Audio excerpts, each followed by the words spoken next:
Hello everyone, Vescom here. Dimension Hunter is an arcade VR FPS made by Pocket Money Games, which is a small indie studio from the UK.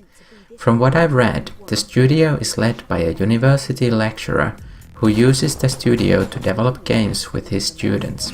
It sounds like a really awesome way to get the students some experience in game development and also to get some fresh ideas for the games. The game was supposed to be released on Friday, but the release got delayed due to an issue with a screenshot on the game's Steam store page. So, let's start by talking about the most obvious thing, the presentation. The game looks very unique with the red, black and white art style. Of course, some people might not find it appealing, but at least for me it works really well, and it does help create kind of a comic book feel for the game.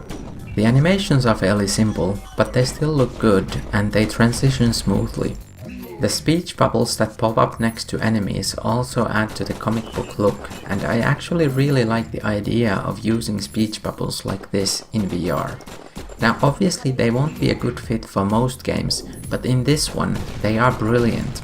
On the audio side, the game relies heavily on its soundtrack. You can choose the music genre from 5 different options.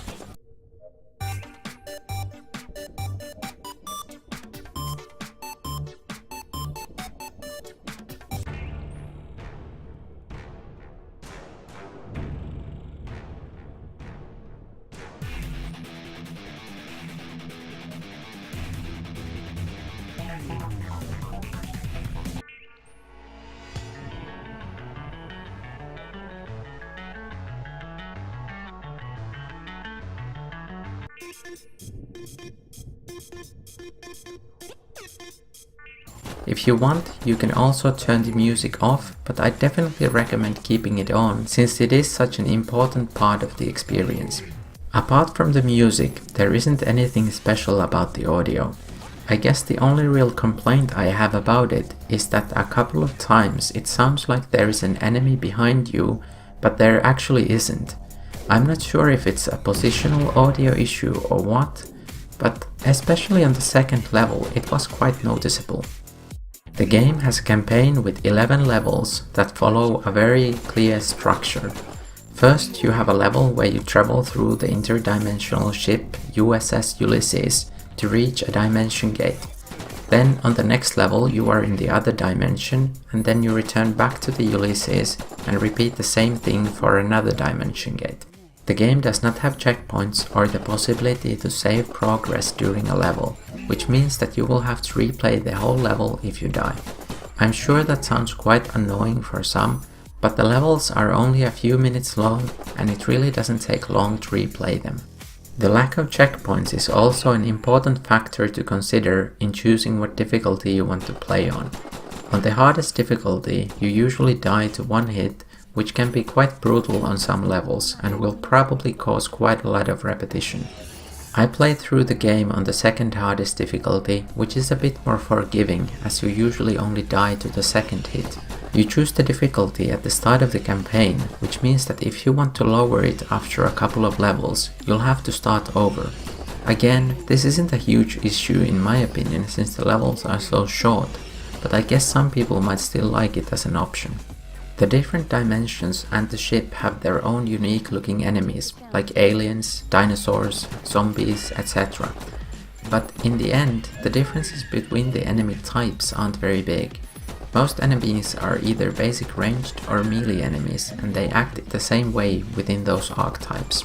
The ranged enemies stand still and shoot at you if they see you, while the melee enemies just run towards you. The Hell level has a bit more unique ranged enemy type that throws homing skulls towards you, but they really are the only one that differs significantly from the rest. After you spot an enemy, you will be able to see them through walls, and it is reasonably easy to actually shoot them from cover without showing your head. In a way that makes killing the ranged enemies a bit too easy, but then again, you don't have to abuse the mechanic if you don't want to. The enemies also very clearly show when they are charging their shots, which helps you dodge their projectiles. Each level also has a boss encounter. On the Ulysses, the encounters are more unique with a couple of bullet hell style encounters in the mix. On the other hand, the other dimension bosses follow the same pattern. You shoot the power orbs on the dimension gates while the weak melee enemies run towards you, and then the big boss appears, and you kill it by throwing things at it with the gravity gun or something equally simple. All in all, most of the boss fights weren't really very challenging, and closing the dimension gate got a bit repetitive after a few. But I still found the bosses to be a nice addition to the game. Alright, what about movement? Well, first of all, there is no teleporting. You can only choose between on-rails and free movement. There are a lot of ways to customize those two options though, like whether you have fully automatic on-rails locomotion, or do you choose when you want to move forwards? Is the free movement hand or HMD direction based? Do you use artificial turning, and if so, is it smooth or snap turning, and so on. So the game does require you to be able to handle smooth locomotion, which means that the people especially prone to VR sickness probably won't be able to enjoy it. But for those who can handle smooth locomotion, there should be a good amount of options to make it work the way you want it to work. The guns are constantly attached to your hands, and you can switch them to the alternate fire mode with B and Y buttons on the touch controllers. In the pistol mode, tapping the grip trigger is used for manual reloading. The one always available alternate fire mode is the gravity gun that lets you pick up explosive barrels etc. and throw them at your enemies. When your pistol is in the gravity gun mode, tapping the grip trigger activates time shift, which slows down time, essentially giving you bullet time. The time shift recharges slowly when it's not in use, and you can only activate it when it has been fully charged. The alternate mode for the other gun changes every couple of levels. In the beginning, it doesn't actually have an alternate mode. Then you get a sort of a mini crossbow that fires a bolt that goes through enemies in a straight line, one-shotting them, and then it gets upgraded to a small saw blade that bounces between enemies. After that, it becomes a mini rocket launcher that launches 5 target-seeking rockets that attach to enemies until you trigger their explosions. And finally, there is the flamethrower that kills enemies extremely fast.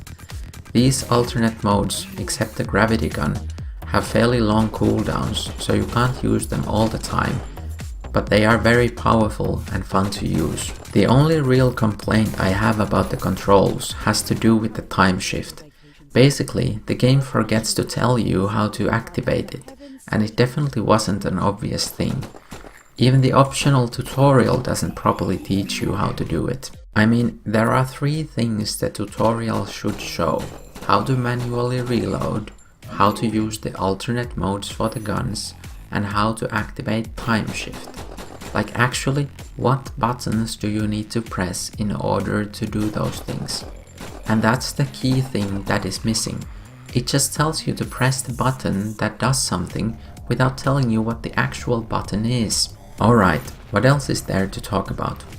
Well, you have a typical annoying sidekick following you around and commenting on the things you do. Most of the time the comments aren't very helpful or necessary, but I guess it wasn't too bad either. Then there is the length of the game and the pricing. Like I said earlier, the game has 11 levels and they are quite short, maybe 5 to 10 minutes each. If you play the game on one of the easier difficulties and never need to replay a level, it will be over very quickly. On the other hand, the harder difficulties actually provide a good challenge, and you need to be quite careful in order to not get hit. On those, you will probably replay some of the levels over and over again before getting through them. My first playthrough on hard took me roughly 2 hours, but of course your mileage may vary a lot. Now personally, I still plan to play through the game on the hardest difficulty as well, since I actually really enjoy the overall experience. At the time of recording this, I haven't seen any official pricing information apart from the launch discount. So apparently, the original plan was to have a 30% launch discount for the game, but it is supposed to go up to 40% because of the last minute delay.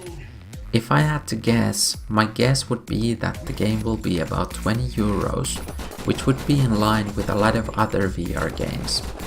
In my opinion, at that price, the game doesn't really give you enough if you just plan to play through it once.